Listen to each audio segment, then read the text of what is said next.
Today we're going to learn about a character trait called kind. Kind means that the person thinks about other people and they try and do nice things for them. We're going to read part of the first chapter of Ellen Tebbitts by Beverly Cleary. We're going to talk about ways that Ellen's thoughts and actions show that she's kind. This first chapter is called Ellen's Secret. Ellen Tebbitts was in a hurry. As she ran down Tillamook Street with her ballet slippers tucked under her arm, she did not even stop to scuff through the autumn leaves on the sidewalk. The reason Ellen was in a hurry was a secret she would never tell. Ellen was a thin little girl with dark hair and brown eyes. She wore bands on her teeth and her hair was scraggly on the left side of her face because she spent so much time reading and twisting a lock of hair around her finger as she read. She had no brothers or sisters, and since Nancy Jane had moved away from next door, there was no one her own age living on Tillamook Street. So she really had no best friend. She did not even have a dog or a cat to play with, because her mother said animals tracked in mud and left hair on the furniture. Of course, Ellen had lots of friends at school, but that was not the same as having a best friend who lived in the same neighborhood and could come over to play after school and on Saturdays. Today, however, Ellen was almost glad she did not have a best friend, because best friends do not have secrets from one another. She was sure she would rather be lonely the rest of her life than share the secret of why she had to get to her dancing class before any of the other girls. So far we've learned some things about Ellen. We know that she doesn't have any really close friends. And we've learned that we've learned some things about her appearance, like how she has bands on her teeth, she has dark hair and brown eyes, and her hair is scraggly on one side of her face. But we really haven't learned about any of Ellen's character traits, what's in her heart. The Spofford School of Dance was upstairs over the Payless drugstore. When Ellen came to the entrance of the side of the building, she paused to look anxiously up and down the street. Then, relieved that she saw no one she knew, she scampered up a long flight of steps as fast as she could run. There was not a minute to waste. She pushed open the door and looked quickly around the big bare room. Maybe her plan was really going to work after all. She was the first pupil to arrive. Ellen's teacher, Valerie Todd Spofford, was looking at some music with Miss Adams, the accompanist, at the piano in the corner of the room. "Good afternoon, Ellen," she said. "You're early." "Good afternoon, Mrs. Spofford," answered Ellen as she hurried past the long mirrors that covered one wall. When Ellen opened the dressing room door, she made a terrible discovery. Someone was in the dressing room ahead of her. Austine Allen was sitting on a bench lacing her ballet slippers. Austine was a new girl, both in the dancing class and in Ellen's room at school. Ellen knew she had come from California, because she mentioned it so often. She thought that the new girl looked good-natured and untidy, but she really had not paid much attention to her. "Oh," said Ellen, "hello. I didn't know anyone was here." "I guess I'm early," said Austine, and then added, "but so are you." The girls looked at each other. Ellen noticed that Austine had already changed into the required costume of the Spofford School of Dance. This was a short, full skirt of tulle gathered onto a sateen top that had straps over the shoulders. Austine looked chubby in her green costume. Neither girl spoke. "Oh, why doesn't she leave?" thought Ellen desperately. "Maybe if I wait long enough she'll go into the other room." Ellen removed her jacket as slowly as she could. "No, I can't wait. The others will be here any minute." Right now we're learning about some things that Ellen is worried about. We're still not sure exactly what it is.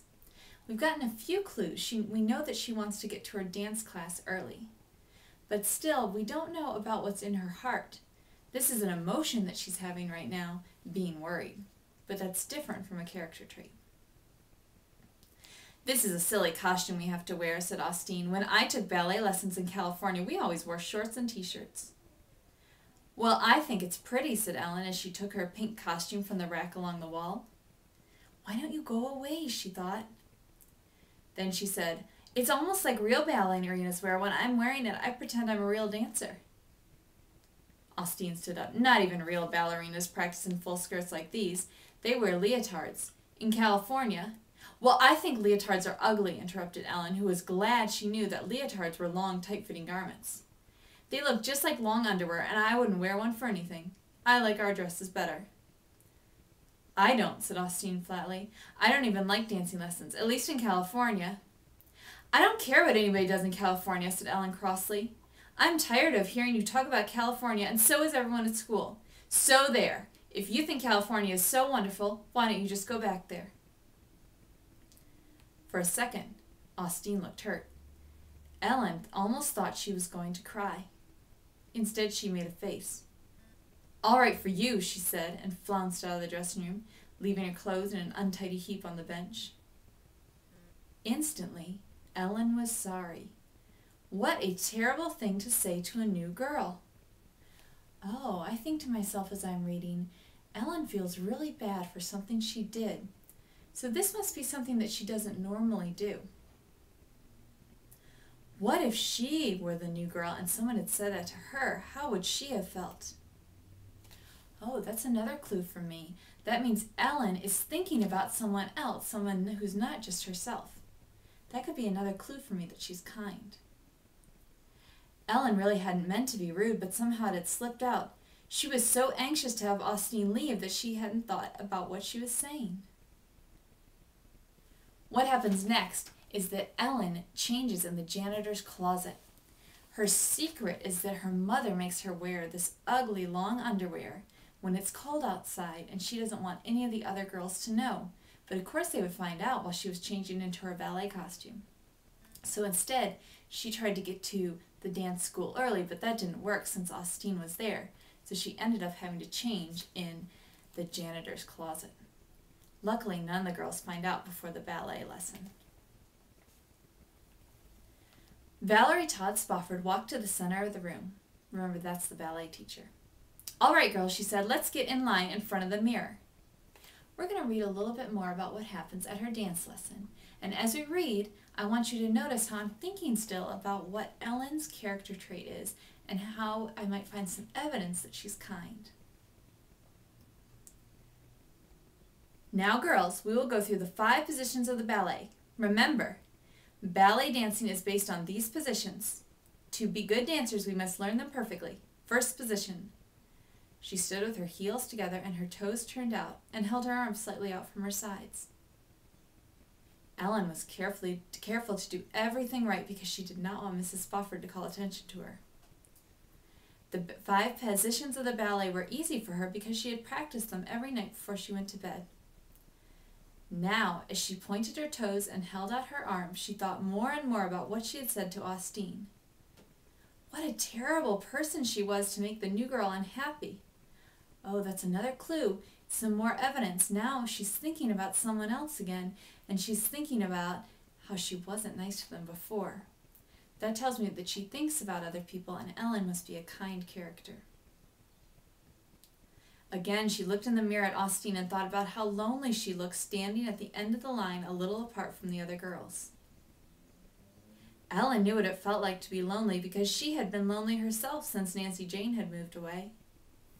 Remember, again, she's also thinking about someone else and how they're feeling. That means that she's kind. Maybe Austin sat on her front steps and wished she had someone to play with. Maybe she hoped someone in the dancing class would ask her to come over after school. The very least Ellen could do was to be friendly. She made up her mind to tell Austin she was sorry the first chance she had. Now Ellen has decided that she's going to do something nice for someone. She's going to tell Austin that she's sorry as soon as she gets the chance. What I want you to remember as you're reading your books is that if you come across a character who likes to do things for other people and cares a lot about how other people feel, you can have some evidence that shows that they are a kind character.